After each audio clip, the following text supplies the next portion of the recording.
ఒకసారి చెప్పండి, మరి రిపీట్ చేయండి. ఇప్పుడు దేవుడిని ఎత్తుకున్నప్పుడు మీరు అన్న మనం మాట్లాడుకున్నది ఇది విషయం. దేవుడిని ఎత్తుకున్నప్పుడు బాబాసాహెబ్ అంబేద్కర్ గారిని ఎత్తుకోండి. అవును. పాస్టర్లు కానీ వీళ్ళు కానీ. అవును. ఇది ఎత్తుకోవాలని ఎన్నోసార్లు చెప్పాం మనం. అవును. ఇది చాలా మంది కూడా చెప్తున్నారు ఎత్తుకోవాలని. కానీ ఎత్తుకోవాలి కదా. ఇది ఎత్తుకోకుండా పోరాటం ఆగిపోతుంది కానీ నేను అంటున్నాను. అర్థమైందండి మీకు? మనం మాట్లాడుకున్నదిలే. ఇప్పుడు పోరాటం దేవుడు అనే కాడే ఆగిపోతున్నాం కదా అంటున్నా నేను. దాని లాజిక్ మిస్ అవుతుంది అది. నేను ఎన్నోసార్లు చెప్పా, దేవుడు అనేవాడు అనే దాని గురించి నేను ఇప్పుడు క్లారిటీ చెప్పారు. అది దేవుడు అనేవాడు ఒక మనిషి చెప్తాడని చెప్తుంది.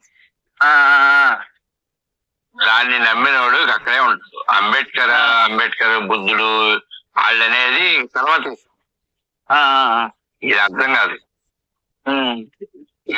డూప్లికేట్ అంబేద్కర్ వారసులేమో అలా చెప్తారు.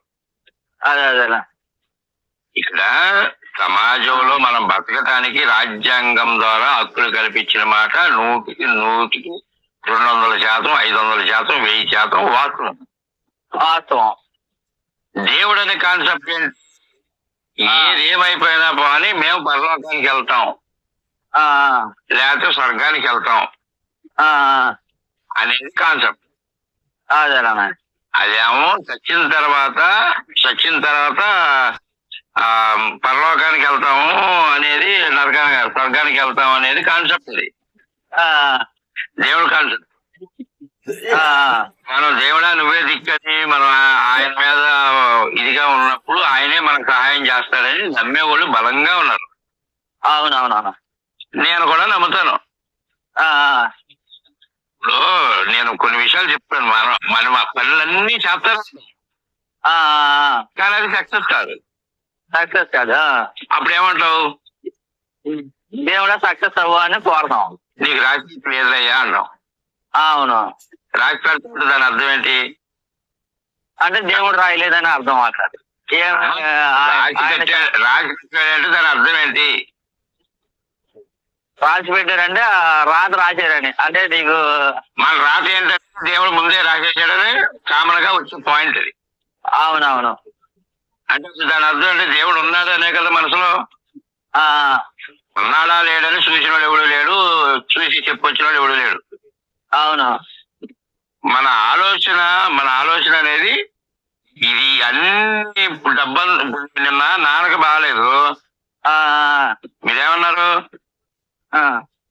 దేవుడి సేవలో ఆయన బతికాడు, డాక్టర్లు అందరూ చెప్పారు నువ్వు ఎందుకని ఎక్కువ రోజులు ఉండవయ్యా అని అన్నారు. దేవుడి సేవలు బతికించాడు అని అన్నారా? అన్నారు. ఎందుకు వచ్చింది ఆ మాట? అంటే ఆయనకు ఉందని రాత ఉందని, రాత ఉంది కాబట్టి బతికించాడు. అవును, లేకపోతే పోయేవాడే కదా. అవునవును. ఎక్కడికన్నా అవును. దాని అర్థం ఏంటి? అదృష్టమా, దురదృష్టమా, లేకపోతే సైన్సా? అదృష్టం అనుకోవచ్చు. అదే అదృష్టం ఇచ్చేవాడు ఎవడు? అదృష్టం ఇచ్చేవాడు ఎవడు? ఎవడన్నావని దేవుడు. అంతే కదా. దేవుడు కాపాడాడు. అవును. సైన్స్ కాపాడింది అనలాగా అనలేము. అక్కడ ఇప్పుడు గబాల్ని యాక్సిడెంట్ అవుతుంది. ఎవడో కారోడో, బైకోడో, లారీడో ఎవడో వచ్చి వస్తాడు, గబాల్ని ఇటు దూకుతాడు అతనికి. ఏమంటాడు? అమ్మ నీకు నోకలు ఉన్నారా బాబు, దేవుడు కాపాడాడు అని చెప్పి కామన్గా ఊతపదంగా మాట్లాడతాం. అవునా? అవును. అబ్బా సైన్స్ కాపాడింది, ఫిజికల్ టెంపర్మెంట్ కాపాడింది అని అనరు కదా అక్కడ. అది ఎవరు అనరు. అనరుగా. మన తొందరగా అలర్ట్ అయ్యి తప్పుకోకపోతే ఎక్కిపోతుంది మన మీద. అవును. అది కారు అవని, బస్సు అవని, లారీ అవని, విమానం అవని, ఏదైనా అవునాయి. అదే మనం తప్పుకోలేదనుకోండి ఎక్కిపోతుంది కదా. ఫిజికల్ టెంపర్మెంట్ దేవుడి దగ్గరికి వెళ్తుంది. పాదాలకు వెళ్ళిపోతా చనిపోతాంగా. అది ఇష్టం. అదే ఇప్పుడు మామూలుగా బుద్ధిస్టులు చెప్పేది ఏంటంటే ఫిజికల్ టెంపర్మెంట్ ఉంటుంది దాంట్లో, సైంటిఫిక్ టెంపర్మెంట్. అవునవునవును. సైంటిఫిక్ టెంపర్మెంట్ లేదు, చూడాలి మనం పరిశీలించాలి, ఈ మతాల్లో సైంటిఫిక్ టెంపర్మెంట్ లేదని అంటారు. సైంటిఫిక్ టెంపర్మెంట్ ఉందా లేదనేది గమనించండి అని చెప్తారు. ఏది బౌద్ధిస్టులు. అవును. అది మన మామూలుగా తప్పుకోలేదు అనుకోండి, సైన్స్ తప్పిస్తుందా? తప్పిస్తారుగా. అది విషయం. సైన్స్ ఎలా తప్పుతుందండి బాబు? అందుకనే దేవుడు అనే కాన్సెప్ట్ అనేది వేరు. అది మూర్ఖత్వము, లేదా అజ్ఞానము, లేదా ఇంకోటను. చాలా మంది వాళ్ళు మనకి ఫోన్లు చేస్తున్నారు. అయ్యా నాకు అక్కడ ఎక్కడ చెప్పి నా కిడ్నీ ఫెయిల్ అయిపోయినాయి, అవి ఫెయిల్ అయిపోయినాయి, ఈ ఫెయిల్ అయిపోయినాయి. అవును. నేను అందరినీ ఎక్కానయ్యా, మీరు సాయం చేయండి, ఎంతో కొంత సాయం చేయండి అని అడుగుతున్నారు.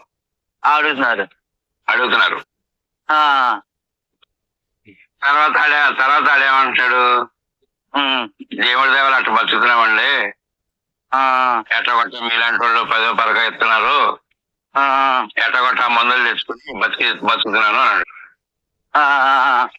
అవునా? అవును. ఎంతో కొంత డబ్బులు ఇస్తే మందులు తెచ్చుకుని బతికిస్తున్నప్పుడు, ఆ మందుల ద్వారా బతికినప్పుడు సైంటిఫిక్ టెంపర్మెంట్. అవునవును. అదేమన్నాడు చూడండి, ఏదో దేవుడి దేవాలు అక్కడ ఉందండి, ఎవరో దయ తెలుపుతున్నారు, మీలాంటి దేవుళ్ళు ఉన్నారు అని చెప్పి అంటున్నారు కదా. అంటున్నాడుగా మన డబ్బులు వేసినప్పుడు. అవునవును. అదే నువ్వు డబ్బులు వేయలేదనుకండి, తర్వాత ఈ దుర్మార్గుడు, దుష్టుడు, అంతకుడు, ఆడు, ఈడని చెప్పి రకరకాల పేర్లు అదే వ్యక్తి, డబ్బులు తీసుకున్న వ్యక్తి మాట. అవునవును. ఇక్కడ ఎంత వ్యత్యాసం, మనుషులు ఆలోచన ఎలా మారిపోద్దో చూడండి ఒకసారి. అదేలేనా. అర్థమైందా? నీకు డబ్బులు ఇచ్చినంత సేపు మాత్రమే అన్న తిరుము, అన్న తొక్క, అన్న తోటకూర అని చెప్పి మాట్లాడతాం. ఎప్పుడైతే నువ్వు డబ్బులు ఇవ్వలేదో నీకు రకరకాల పేర్లు వచ్చేస్తాయి నీకు. అవును. ఇది మనిషి ఆలోచన అనేది. ఆర్థిక పరిస్థితులు సరైన మార్గంలో లేదు అనుకున్నప్పుడు దేవుడు గుర్తొస్తాడు. అవును. ఏమీ లేని మనిషి, అన్ని కోల్పోయిన తర్వాత దేవుడా నువ్వే దిక్కయ్యా, నువ్వు ఉన్నావన్నారు, ఎక్కడున్నావు నాకు తెలియదు, నేను నిజంగా ఉంటే నా ఆరోగ్యం బాగుండాలి, నన్ను కాపాడాలి, నా కుటుంబాన్ని కాపాడాలని చెప్పి వాడు మనసులో ఏడుకుంటాడు. అది లేదు దేవుడుగా.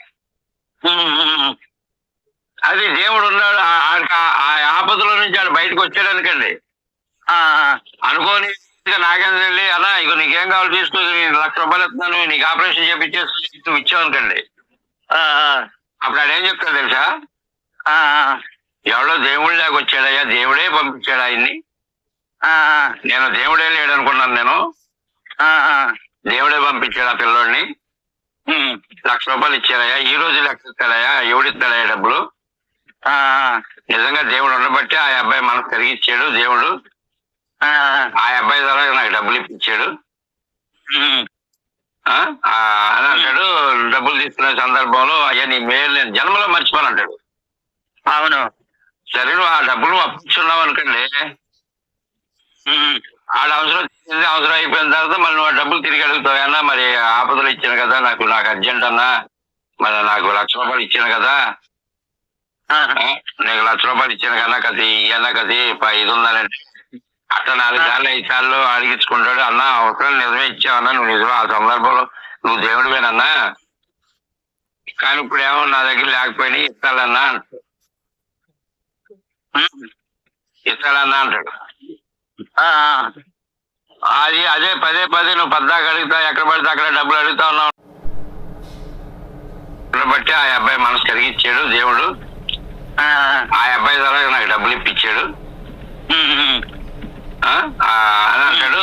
డబ్బులు తీసుకునే సందర్భంలో అయ్యా నీ మేలు నేను జన్మలో మర్చిపోను అంటాడు. అవును. సరే నువ్వు ఆ డబ్బులు అప్పించున్నావు అనుకోండి, ఆడ అవసరం తీరింది, అవసరం అయిపోయిన తర్వాత మళ్ళీ నువ్వు ఆ డబ్బులు తిరిగి అడుగుతావు, అన్నా మరి ఆపదలు ఇచ్చాను కదా, నాకు అర్జెంట్ అన్నా, మరి నాకు ₹1,00,000 ఇచ్చాను కదా,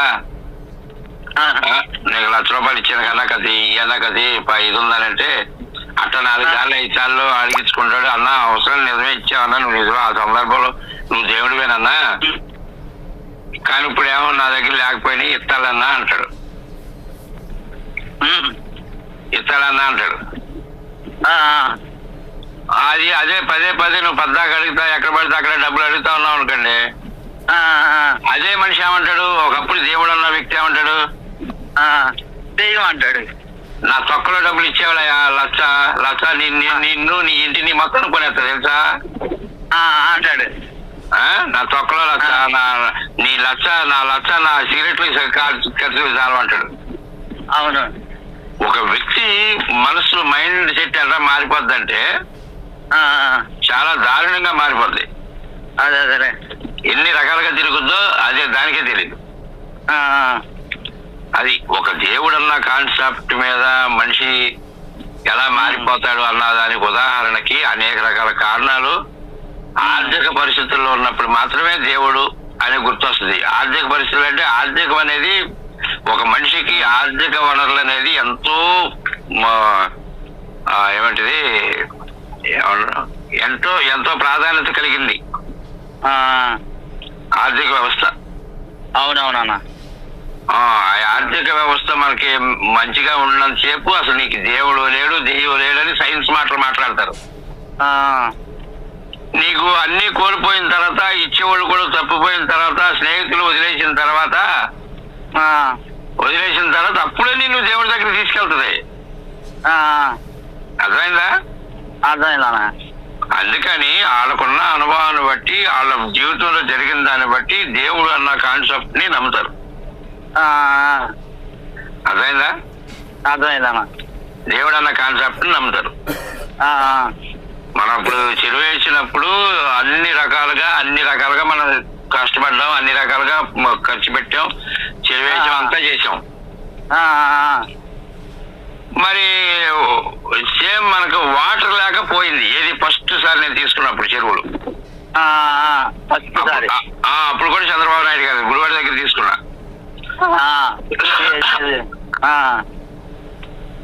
అప్పుడు కూడా చేపల చెరువులు తీసుకున్నప్పుడు నాకు ఫస్ట్ సారి దెబ్బేసింది.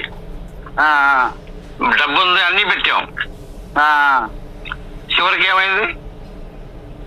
వాటర్ లేక ఇదయింది. వాటర్ లేక అవయసవాయిలు లేక తయారైన చేపలు. అవును. తలకాయం లావు కూడా, తోకేమో సన్నగా అయిపోయింది. అర్థమైంది మీకు? అర్థమైంది. మరి దాన్ని ఎవరు చేసినట్టు? దేవుడు చేసినట్టే కదా. చంద్రబాబు నాయుడు గారు చేశాడా, లేకపోతే ప్రకృతి చేసిందా? ప్రకృతి ఎవరి కంట్రోల్లో ఉంటది? ప్రకృతి అనేది దేవుడి కంట్రోల్లో ఉంటది. అవును కదా? అంటే ఉన్నాడు అని నమ్మేవాడికి. అవును. నమ్మనవాడికి ఏమి లేదు. సైన్స్ అని సొలికలు చెప్తా ఉంటారు. అర్థమైందా? అర్థమైందా? మనిషికి సైన్స్ అవసరమే, జీవించున్న మనిషికి సైన్స్ అవసరమే, దేవుడు అవసరమే. అంబేద్కర్ ద్వారా కలిగిన రాజ్యాంగం అవసరమే. రాజ్యాంగం అనేది ఈ సమాజంలో బతకడానికి, దేవుడు అనేది మనం కైలాసానికి వెళ్తాము, స్వర్గానికి వెళ్తాము, పరలోకానికి వెళ్తాము అనేది దేవుడి కాన్సెప్ట్. అవును. ఈ రెండు విషయాల్లో డిఫరెన్స్ ఉంది.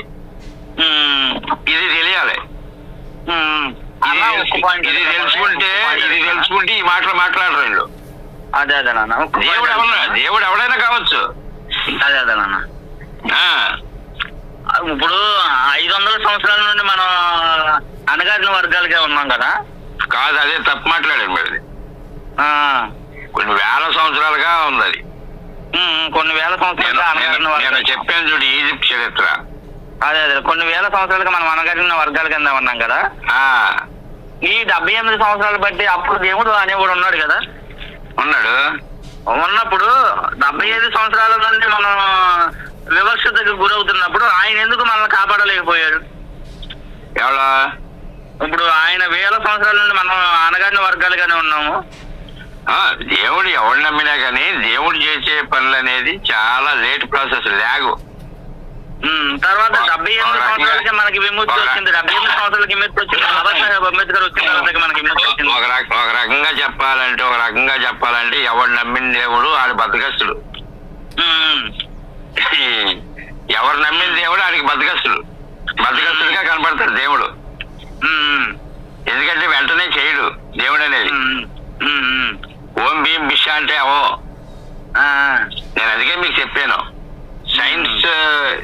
మనిషికి మానవ జీవితంలో సైన్స్ అవసరమే, దేవుడు అవసరమే, రాజ్యాంగం అవసరమే, అంబేద్కర్ అవసరమే అన్నాను నేను. ఐదోది ఆర్థిక పరిస్థితులు, డబ్బు అవసరమే. ఈ డబ్బు లేనిది ఏది కలవదు. అదైనా మీకు ఈ విధంగా ఉంటాయి. మనిషికి జీవితంలో అన్ని, భూమి మీద ప్రతి మనిషికి ఇవన్నీ అవసరమే. ఇక పైస్థాయిలోకి వెళ్ళినాక అన్ని అవసరమే. అదే అదే ఇక అవసరాలు అనేది అన్ని కూడుకుంటాయి. Tea తాగాలంటే helicopter వేసుకెళ్తారు. అప్పుడు టీ తాగటానికి హెలికాప్టర్ కావాలి. అవును. అదే నువ్వు పేదవాడు కొన్నావంటే నువ్వు టీ తాగటానికి 10 రూపాయలు ఎవరైనా నడుపుకోవాలి. అదే టీ తాగే మనిషికి హెలికాప్టర్ వేసుకుని ఎక్కడికి వెళ్తాడు టీ తాగడానికి. మన పేదోడు హాస్పిటల్కి వెళ్ళాలంటే గవర్నమెంట్ హాస్పిటల్కి వెళ్ళాలి. అక్కడ కూడా సరిగ్గా ఉండదు, వాళ్ళకి కూడా లంచాలే. అదే ముఖ్యమంత్రులు, ఎమ్మెల్యేలు వీళ్ళు ఎక్కడికి వెళ్తారు? చిన్న జ్వరం వచ్చిందంటే పాలు వెళ్ళిపోతారు. అవును. మరి వీళ్ళు కూడా మరి గవర్నమెంట్ హాస్పిటల్లో పెట్టి పొడవాలి, పెద్ద పెద్ద గడ్డ పొలుగులతో పొడవాలి ఇంజక్షన్లో. అర్థమైంది మీకు? ఆర్థిక స్థాయి పెరిగే వరకు ఉచ్చబోయటానికి కూడా ఉచ్చబట్టాలి ఎవడో కూడా వచ్చి. అవును. ఆర్థిక స్థాయి పెరిగిన తర్వాత ఆ ఉచ్చబోతే డబ్బా పట్టుకునేవాడిని పెట్టుకుంటారు అక్కడ. అవునవును. లేకపోతే ఈ ఎలిగితే ఏదైనా పెట్టాడు ముడ్డెనకమాలు పట్టేవాడు ఉండాలి. ఆర్థిక స్థాయి పెరిగినోడికి ఈ ముఖ్యమంత్రులు, ప్రధానమంత్రులు వీళ్ళంతా ఒక స్థాయి పెరిగే వరకు నీకు గోచెట్టుకోవడం, ఒకనాడు గోచెట్టుకోవడానికి లేనోడు నువ్వు, నిన్ను గోచెట్టుకు తిరగమన్న సమాజం ఒక 2-3 సమాజాలు. ఈ రోజు నువ్వు నీ ఒంటి మీద ₹1,00,000 డ్రెస్ చేస్తున్నావు, 5 లక్షల రూపాయలు ప్యాంటు కుట్టించుకుంటున్నావు, 50 లక్షల రూపాయలు డ్రెస్ మోడలింగ్ చేసి కుట్టించుకుంటున్నావు, నువ్వు యాక్టింగ్ చేస్తున్నావు. ఎక్కడదే? ఇదంతా పేదల సొమ్మే కదా. అవునవును. మరి అది ఈ రిజర్వేషన్ డబ్బు కొన్ని లక్షల కోట్లు ఉంటుంది. ఈ డబ్బు అంతా వాళ్ళే ఉపయోగించుకుంటున్నారు తప్ప ఈ ఎస్సీ ఎస్టీ బీసీలకి మాత్రం రావట్లేదు. అది రావట్లేదు. ఎస్సీ ఎస్టీ బీసీలకి వచ్చేది ఓన్లీ 10%, రూపాయలు 10 పైసలు మాత్రం వస్తుంది. వాళ్ళకి 90% వాళ్ళే తినేస్తున్నారు. అది అర్థమైందా? అర్థమైందా? ఇంకా అర్థం కదా? అర్థమైందన్న. అది విషయం. అందుకు దేవుడు వేరు, ఈ లోకం వేరు. లోకంలో అవసరతలు వేరు, దేవుడు వేరు.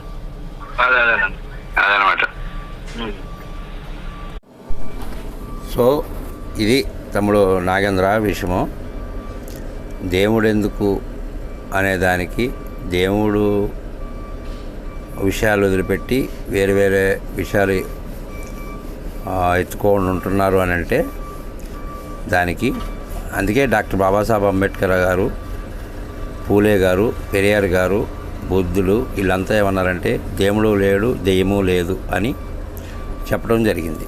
ఎందుకు చెప్పారు అంటే ఆనాటి కాలాన్ని బట్టి నిజంగా దేవుడు ఉంటే ఈ మనకు ఎవరైతే అన్యాయం చేస్తున్నారో వాళ్ళకి శిక్షలు వేయాలి కదా, ఎందుకు వేయట్లేదు అన్న కాడ ప్రశ్న మొదలైంది. అందుకనే చెప్పారు వాళ్ళు దేవుడు లేడు, దెయ్యం లేడని. తర్వాత డాక్టర్ బాబాసాహెబ్ అంబేద్కర్ గారు రాజ్యాంగంలో ఏం చెప్పారు?